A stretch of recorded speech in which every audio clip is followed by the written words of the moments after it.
आदाब नाजरीन, आप देख रहे हैं INN न्यूज़। मैं हूं शौकत अली सूफी। पेश हैं आज की कुछ अहम खबरें। वजीर दिफा राजनाथ सिंह ने मंगल के रोज़ चीन के साथ जारी तनाज़े के मुतालिक ऐवान में एक बयान देते हुए कहा कि वजीर आज़म नरेंद्र मोदी ने लद्दाख का दौरा करके फ़ौजियों की हौसला अफजाई की है। वजीर दिफा ने कहा कि हमारे फौजियों ने सरहद पर कुर्बानी दी। राजनाथ सिंह ने कहा कि सरहदी तनाज़ा एक पेचीदा मसला है, उसे बातचीत के ज़रिए सुलझाया जा सकता है और उसे पुरअमन तौर पर हल किया जाना चाहिए। राजनाथ सिंह ने कहा कि 15 जून को गलवान में पुरतशद्दुद तसादुम हुआ। हमारे फौजियों ने मंशा को महसूस कर लिया था। बहादुर फौजियों ने अपनी बहादुरी के साथ चीन को पीछे ढकेल दिया और ज़रूरत के मुताबिक जवाब दिया। हमारे बहादुर बेटों ने हमेशा मुल्क का सर ऊंचा किया है फ़ख्र से, और हमें अपने फ़ौजियों पर फ़ख्र है। हमारी फ़ौज फैसला कुन मुद्दों को हल करने की सलाहियत रखती है। राजनाथ सिंह ने कहा कि हम हर तरह की सूरत हाल से निमटने के लिए तैयार हैं। सिंह ने कहा कि दोनों ममालिक ने सरहद पर अमन के लिए इत्तेफाक किया है। पूरा मुल्क हमारे बहादुर फौजियों के साथ खड़ा है। बता दें कि राजनाथ सिंह ने हाल ही में मॉस्को में चीन के वजीर दिफा वी फिंगी से मुलाकात की। कुछ दिन कबल वजीर खारजा एस जयशंकर ने अपने चीनी हममनसब से वांग ही से भी मुलाकात की। वजीर खारजा एस जयशंकर ने वांग पी से ये भी कहा था कि LAC पर जब तक अमन नहीं होता और चीन की फ़ौज जब तक पीछे नहीं हटती, तब तक दोनों ममालिक के दरमियान ताल्लुकात मामूल पर नहीं आ सकते।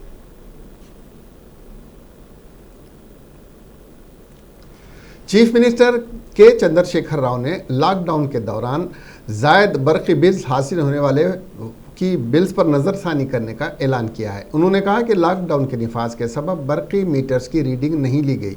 3 माह की बिल आयद की गई, जिसकी वजह से जायद बरक़ी बिल आयद हुई हैं। KCR ने वाज़े किया कि बिलों को कम करने के लिए इक़दाम किए जाएंगे। इसके लिए 3 की मीटर रीडिंग को 3 हिस्सों में तकसीम करने की आज ही वो अहकाम जारी करेंगे, ताकि मजमूई तौर पर बरक़ी बिल में कमी लाई जा सके। रियासती असम्बली में मजलिस और कांग्रेस की तवज्जो दहानी पर चीफ मिनिस्टर ने यह ऐलान किया। वज़ीर आला के चंद्रशेखर राव बरक़ी के मसले पर असम्बली में जारी मुबाहस का क़ायद भट्टी CLP जवाब देते हुए विक्रमा के मुतालबे पर लॉकडाउन के दौरान 3 माह की बरक़ी बिल की एक ही स्लैब जो जारी किए गए थे, उन बिलों को हर माह की अलहदा जारी करने का फैसला किया। वाज़ेह के सिलसिले में कांग्रेस पार्टी और सदर ग्रेटर हैदराबाद अक़लियती सेल कांग्रेस से समीर वलीउल्लाह ने न सिर्फ एहतजाज किया था, बल्कि इस सिलसिले में अदालत से भी रुजू हुए थे। పంపిణీ చేయమని చెప్పి కోరుతా ఉన్నా అధ్యక్ష. సెక్రటరీ గారికి ఇచ్చున్నాం, తమరు అనుమతిస్తే గౌరవ సభ్యులకు. ఎందుకంటే ఈ బిల్లు చాలా ప్రమాదకరం.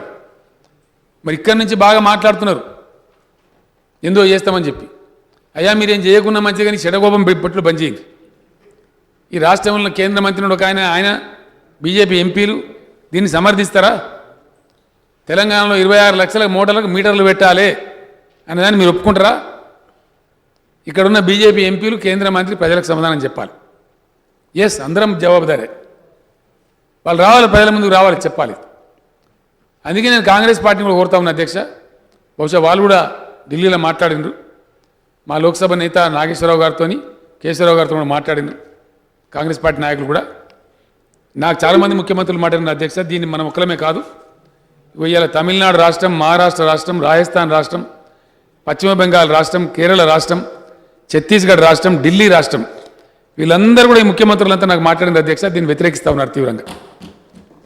ఇండియాలో ఉన్న మొత్తం ఎంప్లాయీస్, విద్యుత్ ఎంప్లాయీస్, ఇండియాలో ఉన్నటువంటి మొత్తం డిస్ట్రిబ్యూషన్ కంపెనీలు, జెన్కోలు, ట్రాన్స్కోలు.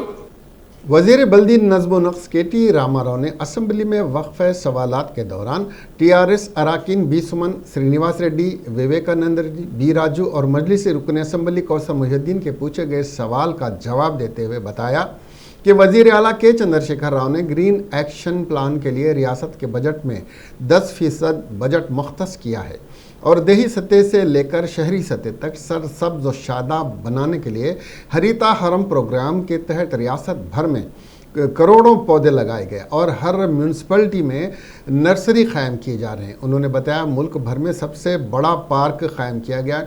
ECCO महबूब नगर में अर्बन बनाया जा रहा है। KT रामाराव ने बताया कि हैदराबाद और और अजला में कायम किए जाने वाले पार्क्स में ओपन जिम, साइकिलिंग ट्रैक और अवामी बैतुल खला कायम किए जा रहे हैं।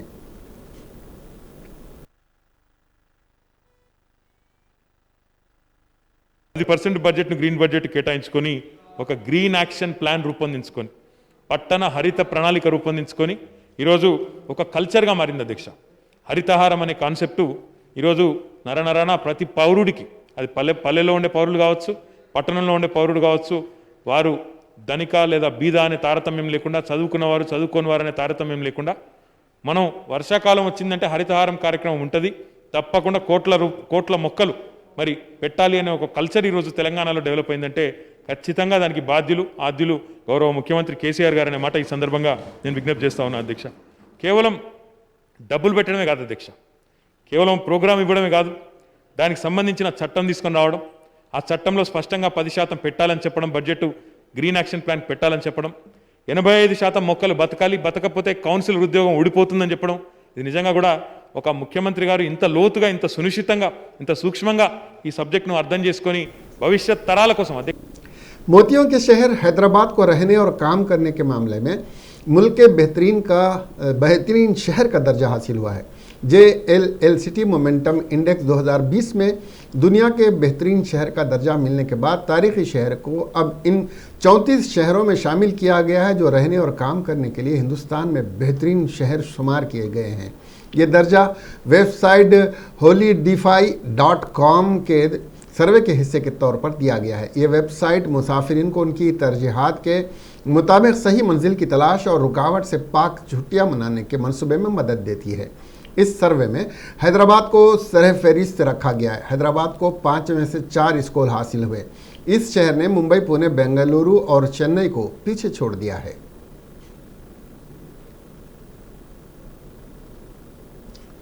रियासती वजीर श्रीनिवास गौड़ ने ऐवान असम्बली को बताया कि वजीर आला के चंद्रशेखर राव की हिदायत पर पूरी रियासत में तालाबों और झीलों को सयाहती मराकज़ के तौर पर फ़रोग़ दिया जा रहा है, ताकि तेलंगाना की तहजीब को उजागर करते हुए रोज़गार के मज़ीद मौक़े फ़राहम किए जाएँ। इस वक्त पहली तरजीह टेम्पल टूरिज़म और एक्वाकल्चर टूरिज़म है। नागार्जुन सागर, मड मानेर, पोचमपाड़ और पालुमरू रंगारेड्डी प्रोजेक्ट इसमें सरफहरिस्त हैं। ఇవన్నీ కూడా చేయడం జరుగుతుంది అధ్యక్ష.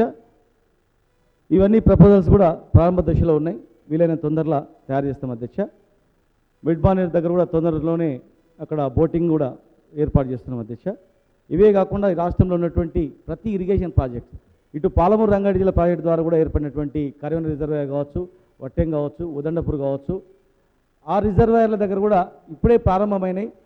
ఆ టూరిజాన్ని కూడా ఎట్లా డెవలప్ చేయాలని చెప్పి ఇప్పుడే దాన్ని కూడా ప్లాన్ చేస్తున్నాం అధ్యక్ష. రెండవ ప్రశ్నకు సమాధానం అధ్యక్ష, లేదు సార్, కానీ ఈ రాష్ట్రంలో ఉన్నటువంటి సరస్సులు, చారిత్రాత్మక కట్టడాలు ఇవన్నిటి కూడా ఒక సర్క్యూట్ని ఏర్పాటు చేసి దాన్ని ప్రపోజల్ తయారు చేయాలని చెప్పి చేస్తున్నాం అధ్యక్ష.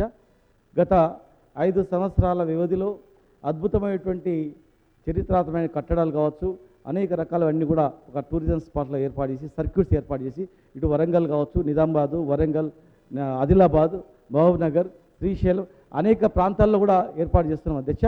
మరి గౌరవ సభ్యులు అడిగిన ప్రకారం వారి కాన్స్టిట్యున్సీలో కూడా మొన్ననే పివి నరసింహారావు గారి జన్మ స్థలం కూడా అక్కడ ఉంది అధ్యక్ష. అక్కడ श्रीनिवास यादव ने असेंबली में 0 ओवर में कहा कि देही मुकामात पर अवाम की माशी हालत मुस्तहकम की है। मुत्तहिदा में विजय डायरी को ख़त्म कर दिया गया था, आज KCR की वजह से तरक्की की तरफ गामजन है। 5 साल से मेहनत करके हुकूमत अब एक रास्ते पर आई है। दूध की मांग 20 लाख, आंगनवाड़ी 25 ग्रेटर में ज़रूरत के मुताबिक डायरी फार्म करीमनगर की डायरी में अब आ गए हैं। 2014 में विजय डायरी को फ़रोग़ दिया गया था। టోటల్గా దీన్ని వైండప్ చేయాలన్నటువంటి సంకల్పం వాళ్ళు పెట్టుకున్నారు అధ్యక్ష. మీకు తెలియంది కాదు, మీరు కూడా మంత్రిగా పనిచేసినటువంటిది. కానీ ఈరోజు ముఖ్యమంత్రి గారు తీసుకొచ్చినటువంటి రిఫార్మ్స్ ఆధారంగా ఎవరైతే పాడి రైతులు ఉన్నారో వాళ్ళని ఎంకరేజ్ చేయాలి, మన దగ్గర ఉత్పత్తులు కూడా బ్రహ్మాండంగా పెరగాలి. రెండోది, ఆ రోజుల్లో ఉన్నటువంటి పరిస్థితులు, నీళ్లు లేక, కరెంటు లేక, వ్యవసాయం చేయలేనటువంటి వాళ్ళంతా దీని మీద డిపెండ్ అయ్యేటువంటి పరిస్థితి అధ్యక్ష. ఆ రోజు మీరు బాధ్యతలు తీసుకున్న తర్వాత నేను తీసుకున్న తర్వాత కూడా ఏ పరిస్థితుల్లో మనందరికీ తెలుసు అధ్యక్ష. బట్ కాలక్రమేణా గడిచిన 5 సంవత్సరాల నుంచి చాలా కష్టపడ్డాం అధ్యక్ష. ముఖ్యమంత్రి గారు ఇచ్చినటువంటి డైరెక్షన్, వారు ఇచ్చినటువంటి ధైర్యాన్ని అనుగుణంగా చాలా కష్టపడి ఇప్పుడిప్పుడే ఒక దారిలోకి వచ్చింది అధ్యక్ష. ఈరోజు డిమాండ్ ఏంటంటే బ్రహ్మాండమైనటువంటి డిమాండ్ ఉంది. ఇది నిత్యావసరంగా అవసరమైనటువంటి.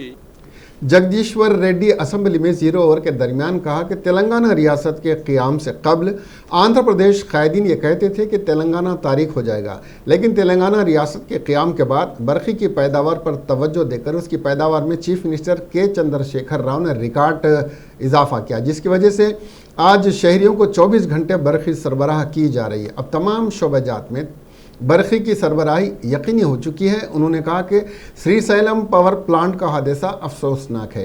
हुकूमत इसका संजीदगी के साथ जायज़ा ले रही है ताकि इस तरह के वाक़यात का दोबारा इआदा ना हो। విద్యుత్ రంగంలో చాలా తక్కువ సమయంలోనే అద్భుత విజయాలు, అనితర సాధ్యమైన అనేక రికార్డులను సాధించి అన్ని రంగాలకు 24 గంటల నాణ్యమైన విద్యుత్తును సరఫరా చేస్తున్న ఏకైక రాష్ట్రంగా తెలంగాణ రాష్ట్రం యావత్ దేశం ముందు సగర్వంగా నిలబడింది. తెలంగాణ రాష్ట్రం ఏర్పడక ముందు విద్యుత్ పరిస్థితి ఎంత ఘోరంగా ఉండేదో తలుచుకుంటే నేటికి బాధ కలుగుతుంది. నాడు నిత్యం కరెంటు కోతలు, పవర్ హాలిడేలు అమలయ్యాయి. హైదరాబాద్ నగరంలో రోజు 2 గంటల నుంచి 4 గంటలు, పట్టణాల్లో 6 గంటలు, గ్రామాల్లో 12 గంటలు విద్యుత్ కోతలు అమలయ్యేవి. పరిశ్రమలకు వారానికి 2 రోజులు పవర్ హాలిడేలు ఉండేవి. కావలసినంత కరెంట్ లేకపోవడంతో పరిశ్రమలు పెద్ద ఎత్తున మూతపడ్డాయి. కరెంటు కోసం పారిశ్రామికవేత్తలు నిత్యం ధర్నాలు చేసేవారు. హైదరాబాద్లో పరిశ్రమలు పెట్టాలంటే భయపడే వాతావరణం ఉండేది. వ్యవసాయ रुकने असेंबली श्रीधर बाबू ने असेंबली में कहा कि यूनिवर्सिटियों को मुस्तहकम करने का टीचिंग स्टाफ फंड्स हुकूमत फराहम करे। सरकारी यूनिवर्सिटियों में स्कॉलरशिप 2 तालिबान एतमाद बहाल करें। यूनिवर्सिटी में मुल्क का मुस्तकबिल है, हुकूमत यूनिवर्सिटियों पर संजीदगी का मुताला करे, उन्होंने कहा।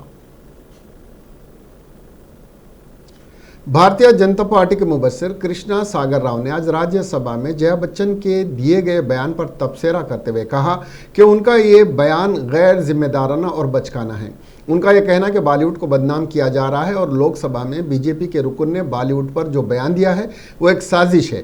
कृष्णा सागर राव ने कहा कि जया बच्चन ने बॉलीवुड में होने वाली सरगर्मियों की मजम्मत नहीं की, बल्कि वो उन लोगों के साथ खड़ी हो गई जो गलती पर हैं और ड्रग कल्चर को हवा दे रहे हैं। ड्रग लेने वाले, इस्तेमाल करने वाले और ड्रग माफिया के खिलाफ मदद लेकर उनके खिलाफ कार्रवाई की जया बच्चन ने मांग करती तो ज़्यादा बेहतर होता।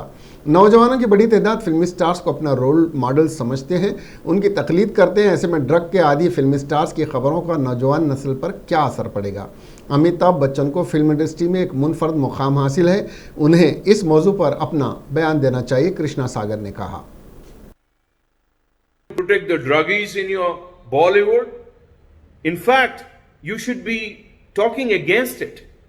You should have talked against the drug users, abusers, the drug peddlers and the drug mafia. You should have sought the help of central government to cleanse the industry, the film industry, which is becoming a model for the young Indians across the world. There are so many of them who are actually destroying their lives thinking these Bollywood stars as role models. And instead of trying to cleanse your system, you're actually saying that there's a conspiracy against you. It's a juvenile statement. And I think Senior Bachchan, Mr. Amitabh Bachchan, who's respected so much in Bollywood, should make a statement.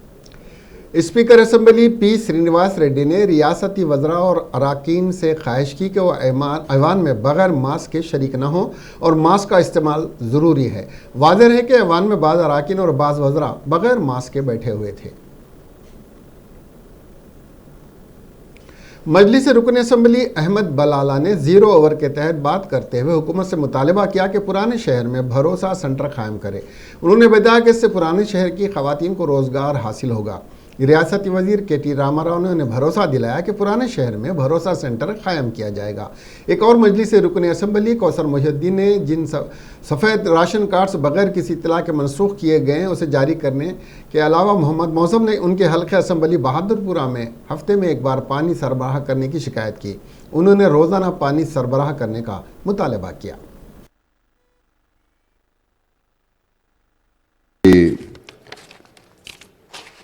Safe city project के तहत MHA के ज़रिए कितना funds अभी तक खर्चा किया गया, और जैसे कि पहले भी बताया गया था कि पुराने शहर के अंदर भरोसा सेंटर कायम किया जाएगा, जिससे सेंट्रल गवर्नमेंट से फंड्स आएंगे, तो वहाँ पर वुमेंस के लिए, वुमेंस पुलिस स्टेशंस के लिए और वुमेंस के कई मसाइल के लिए और वहाँ पर नौकरियों के लिए बहुत ज़्यादा सहूलत होगी। तो इससे पहले भी ये प्रपोज किया गया था और वादा किया गया था कि पुराने शहर के अंदर भरोसा सेंटर कायम किया जाएगा। मैं आपके ज़रिए हुकूमत से कहना चाहूँगा कि जल्द से जल्द इसके अंदर फंड्स अलोकेट कर MHA के ज़रिए भरोसा सेंटर्स कायम करे, ताकि पुराने शहर के जो लॉ एंड ऑर्डर के मसाइल है, वुमेंस और चाइल्ड के अपने इनके हुकूक़ के मसाइल है, वो मसाइल की यकसुई हो सके। मैं आपके ज़रिए फिर एक बार हुकूमत से ख़ास तौर पर ये कहना चाहूँगा कि जल्द से जल्द पुराने शहर के अंदर एक भरोसा सेंटर्स कायम किया जाए। मिनिस्टर, मैं जनाब अहमद बिन बलाला साहब को मैं भरोसा देता हूं कि भरोसा सेंटर आपके यहाँ जल्द से जल्द कायम किया जाएगा। कि कांग्रेस के रुकन असेंबली जग्गा रेड्डी ने 0 ओवर के दौरान बात करते हुए हुकूमत से मुतालबा किया कि उनके ज़िले संगारेड्डी में डंप यार्ड कायम किया जाए। रियासती वजीर KT रामाराव ने तयखुन दिया कि बहुत जल्द संगारेड्डी में डंप यार्ड कायम किया जाएगा।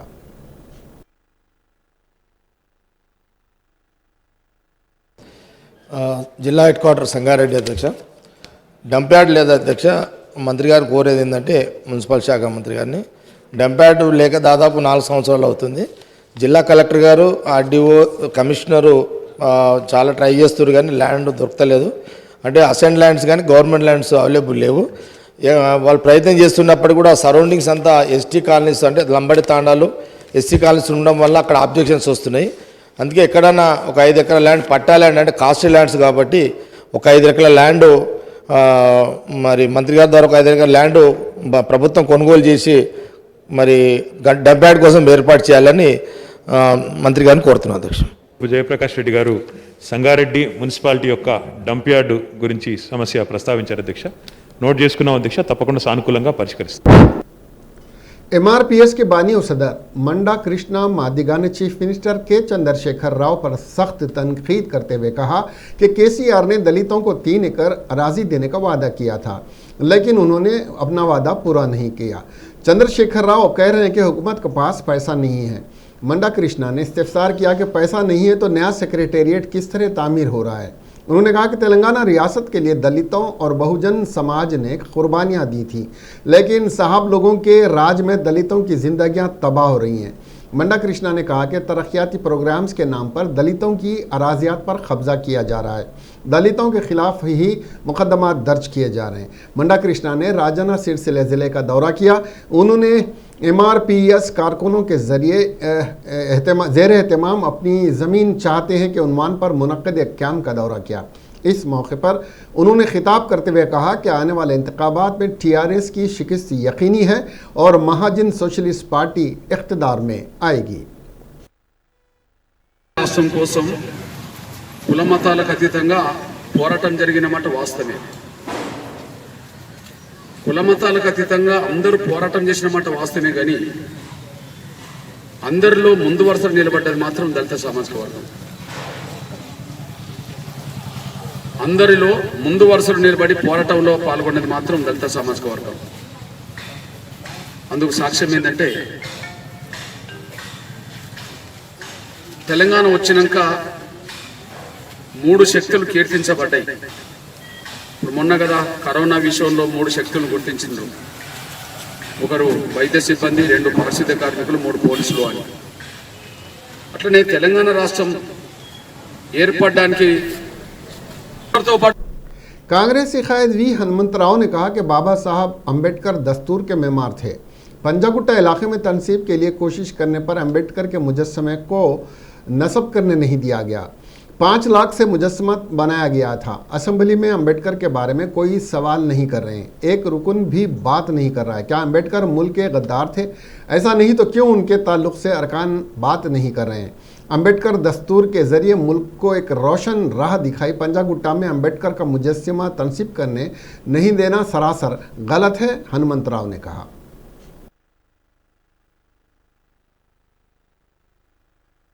कि आज को 10 दिन हो रहा है। मैं समझा असेंबली में हम बाबा साहब अम्बेडकर के बारे में बात करेंगे, क्यों वो तो लास्ट ईयर यही 13 अप्रैल को अम्बेडकर का स्टैचू तैयार हो गया। रात से शुरू हुआ, 12 तारीख से 13 के सुबह में म्युनिसिपल कॉर्पोरेशन वाले उसको तोड़ के पंडित जवाहरलाल नेहरू डस्टबिन में डाल दिए। उसके बाद हम हंगामा करें तो वो लेबर जो काम करे उनको सस्पेंड करे। उसके बाद वो स्टैचू की बात नहीं करे तो मैं अमलापुरम से 5 लाख लगा के स्टैचू लाया, वो भी उठा के ले जाके पुलिस स्टेशन वाले के आज को 7 महीने हो रहा। अब ये 5 महीने हुए तो फिर अम्बेडकर का बर्थडे आता 14 अप्रैल। मैं चाह देखा हूँ जितने भी एमएलए से बाबा साहब अम्बेडकर के रिजर्वेशन के वजह से हर पार्टी में एमएलए एमएलसी बने, पर कोई भी उसकी आवाज नहीं उठा रहे। मैं आज हमारे बट्टी विक्रमार्क से पूछा, देखो भैया तू भी अपोजिशन लीडर कहीं को बना रहे भाई, बाबा साहब अम्बेडकर के वजह से बना है, आज वो आवाज क्यों नहीं उठाते? क्या गलती करे? राजशेखर का स्टैचू रह सकता, वहाँ अम्बेडकर करे। अम्बेडकर देशद्रोही है, देश को दिशा बताया, दशा बताया। तो इसी वजह से अगर ये असेंबली खत्म हुए तक हम वो स्टैचू की बात अगर असेंबली में उठा के वहाँ नहीं लगाए तो मैं आमरण निराहार दीक्षा करूंगा। मरे तो परवाह नहीं, जो उनके गुरु है महात्मा ज्योतिराव। हैदराबाद समेत रियासत के अजला में हो रही ज़बरदस्त बारिश की वजह से कई ज़खायर आब की सतह में इजाफा हो गया है। दरियाए गोदावरी में आबी सतह में इजाफे के बाद ज़िले निज़ामाबाद में वाक़ श्री राम सागर प्रोजेक्ट पोचमपाड़ के 16 दरवाजे खोल दिए गए हैं और पानी छोड़ा जा रहा है। इसी तरह ज़िले करीमनगर के लोअर मानेरो डैम से भी 9 दरवाजे खोलकर पानी छोड़ा गया। ज़बरदस्त बारिश की वजह से नागार्जुना सागर प्रोजेक्ट के 15 गेट खोल दिए गए हैं।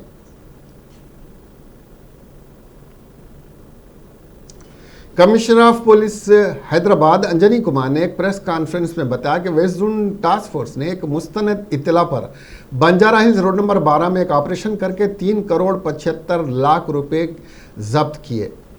ईश्वर दिलीप, हरीश राम भाई पटेल, हरजीत सिंह राठौड़ और लिंक सिंह को गिरफ्तार किया गया।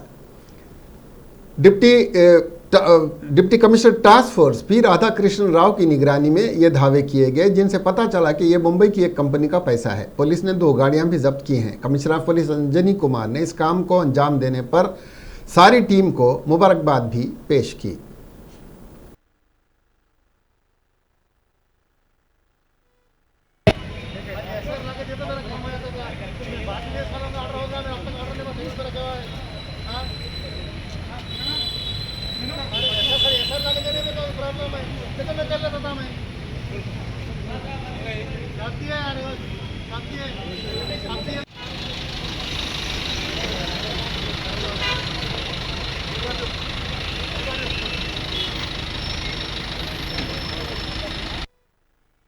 आज Hyderabad city police west zone task force के तरफ से एक इम्पॉर्टेंट क्रेडिबल इंफॉर्मेशन के मुताबिक बंजारा हिल में एक ऑपरेशन कंडक्ट किया गया, जिसके मुताबिक 2 गाड़ी महिंद्रा स्कॉर्पियो और हुंडई एक्सेंट के साथ कैश 3 करोड़ 75 लाख 30 हजार रुपए का कैश सीजर हुआ। इस ऑपरेशन में जो 4 लोग से ये सब चीज़ बरामद हुआ है, उनका डिटेल इस प्रकार है। ईश्वर दिलीप जी सोलंकी जो पाटन डिस्ट्रिक्ट गुजरात के रहने वाले हैं, हरीश राम भाई पटेल जो पाटन डिस्ट्रिक्ट गुजरात के रहने वाले हैं, अजीत सिंह आर धोदिया ये गांधीनगर डिस्ट्रिक्ट गुजरात के रहने वाले हैं, और राठौड़ कनक सिंह नथुभा ये सोमनाथ डिस्ट्रिक्ट गुजरात के रहने वाले हैं। ये जो इम्पोर्टेंट क्रेडिबल इंफॉर्मेशन आया था, जिसके मुताबिक 2 गाड़ियों में ये 4 लोग Skoda showroom road number 12 Banjara hill के पास डीसीपी टास्क फोर्स। तेलंगाना में एक बार फिर कोरोना वायरस के केसेस में इजाफा हो गया है। पिछले 24 घंटों के दौरान रियासत में 2058 लोग मुतासिर हुए। इस तरह बहैसियत मजमूई 1,60,500 71 अफराद मुतासिर हुए। रियासत में गुज़िश्ता 24 घंटों के दौरान कोरोना से 2 अमवात हुई हैं, जिसके बाद मरने वालों की तादाद 984 हो गई है। 24 घंटों के दौरान इस वायरस से 2180 मरीज रोबा सेहत हुए, जिसके बाद रोबा सेहत होने वालों की तादाद 1,29,187 हो गई है। GHMC हुदूद में सबसे ज़्यादा 277 मामला दर्ज किए गए, जिसके बाद ज़िले रंगारेड्डी में 143, करीमनगर ज़िले में 135, वरंगल अर्बन में 108 और सिद्दीपेट में 106 मामला दर्ज किए गए हैं। मुल्क में कोरोना वायरस से बिगड़ते हालात के दरमियान राहत की बात यह है कि वबा के यूमिया केसेस में 5 दिन के बाद कमी आई है और गुज़िश्ता 24 घंटों के दौरान वायरस के 90,000 से कम केसेस सामने आए हैं और ये तादाद 83,809 रही। मंगल को मरकज़ी वज़ारत सेहत की जानिब से जारी ताज़ा तरीन आदाद-ओ-शुमार के मुताबिक गुज़िश्ता 24 घंटों के दौरान 83,809 नए केसेस रिपोर्ट हुए, जिससे कोरोना वायरस मुतासरीन की तादाद 49,30,237 हो गई है। जबकि इससे कबल 9 सितंबर से 13 सितंबर तक कोरोना वायरस के यूमिया 90,000 से ज़ायद केसेस दर्ज हुए हैं। 10 सितंबर को 96,551 केसेस दर्ज हुए थे। 12 सितंबर को 92,071 केसेस रिपोर्ट हुए थे। कोरोना वायरस से शिफायाब होने वालों की तादाद 79,02,292 हो गई है। सेहतमंद होने वालों के मुकाबले में वायरस के ज़्यादा केसेस होने से एक्टिव केसेस 3,463 से बढ़कर हो गए। इस अरसे के दौरान 9,90,061 अफराद इससे मुतासिर हुए और 1,054 मरीज फौत हुए हैं। हुकूमत ने के जवाब देने पर हज़ब इख्तलाफ की जानिब से शदीद तनकीद की जा रही है और राहुल गांधी ने भी इस मामले पर मोदी हुकूमत पर निशाना लगाया है। ख्याल है कि वजारत मेहनत ने एतराफ़ किया है कि लॉकडाउन के दौरान 1 करोड़ से ज़ायद महाजिर मजदूर मुल्क के कोने कोने से अपनी आबाई रियासत पहुँचे हैं। कोरोना वबा के दौरान पीर के रोज़ पार्लिमान के मानसून इजलास के पहले दिन वजारत से पूछताछ की गई थी। हुकूमत के पास महाजिर मजदूरों की आबाई रियासतों में वापसी के बारे में कोई डाटा मौजूद नहीं है। अपोजिशन ने इस सवाल में यह भी पूछा था कि क्या हुकूमत को मालूम है कि इस अरसे में बहुत से मजदूरों की जान चली गई थी और क्या हुकूमत के पास उनके बारे में कोई तफसीलात हैं। अलावाजी यह सवाल भी पूछा गया था कि क्या ऐसे ख़ानदानों को माली इमदाद या मुआवजा दिया गया है। इन सवालात के जवाब में मरकज़ी वज़ीर मेहनत संतोष कुमार गंगवार ने अपने तहरीरी जवाब में कहा कि इस तरह के आदाद-ओ-शुमार को दर्ज नहीं किया गया है। ऐसी सूरत हाल में मुआवजा देने का कोई सवाल ही पैदा नहीं होता।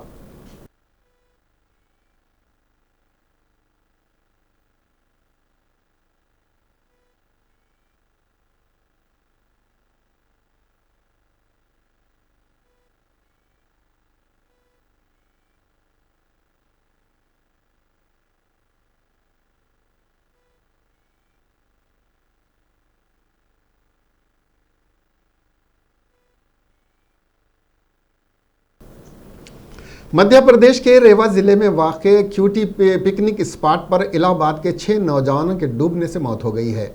हादसे का शिकार होने वाले नौजवानों की उम्र 17 से 20 साल के दरमियान बताई जा रही है। तमाम नौजवान क्यूटी फॉल पर पिकनिक मनाने गए थे। ये हादसा झरने में नहाते वक्त पेश आया। ज़राए के मुताबिक 2 दिन पहले इलाहाबाद से 13 नौजवानों पर मुश्तमिल एक ग्रुप मध्य प्रदेश के तफरी मुकाम क्यूटी फॉल पर पिकनिक मनाने गया था। झरने में नहाते वक्त तेज़ बहाव में 6 नौजवान बह गए। मध्य प्रदेश पुलिस ने 5 नौजवानों की लाशें बरामद कर ली हैं, जबकि एक नौजवान की तलाश की जा रही है। हादसे का शिकार होने वाले नौजवानों का ताल्लुक इलाहाबाद शहर के मुख्तलिफ इलाकों से बताया जा रहा है। पुलिस ने 5 जवानों का पोस्टमार्टम कराने के बाद उनकी लाशों को लवाहकीन को सौंप दिया है। वाज़ेह है कि रेवा ज़िले इलाहाबाद का पड़ोसी ज़िला है। बारिश के मौसम में यहाँ से अक्सर नौजवान क्यूटी फॉल पिकनिक मनाने जाते हैं। इससे पहले भी क्यूटी फॉल में कई संगीन हादसा पेश आ चुके हैं।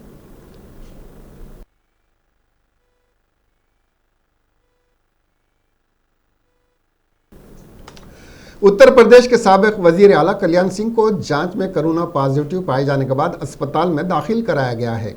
राजस्थान के गवर्नर रह चुके 88 साल कल्याण सिंह को पीर के रोज़ देर शाम Sanjay Gandhi post graduate institute of medical science में दाखिल कराया गया। उन्हें गुज़िश्ता 2 दिनों से बुखार, सूखी खांसी और सांस फूलने की शिकायत थी। कोरोना के सबब मुल्क में अब तक 80 से ज़ायद 1000 से ज़्यादा मौत हो चुकी हैं। मुतासरीन की तादाद 49 लाख से तजावुज़ कर चुकी है। और SGPGIMS के डायरेक्टर प्रोफेसर RK धीमान ने कहा कि कल्याण सिंह की हालत इस वक्त मुस्तहकम है। उन्हें ICU में दाखिल कराया गया है, जहां उनकी सेहत की निगरानी की जा रही है। गौरतलब है कि मुल्क में कोरोना इन्फेक्शन की तादाद में बेतहाशा इजाफा का सिलसिला जारी है।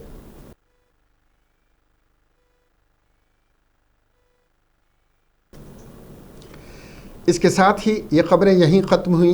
अब हमें दीजिए इजाज़त और देखते रहिए INN चैनल। खुदा हाफिज़।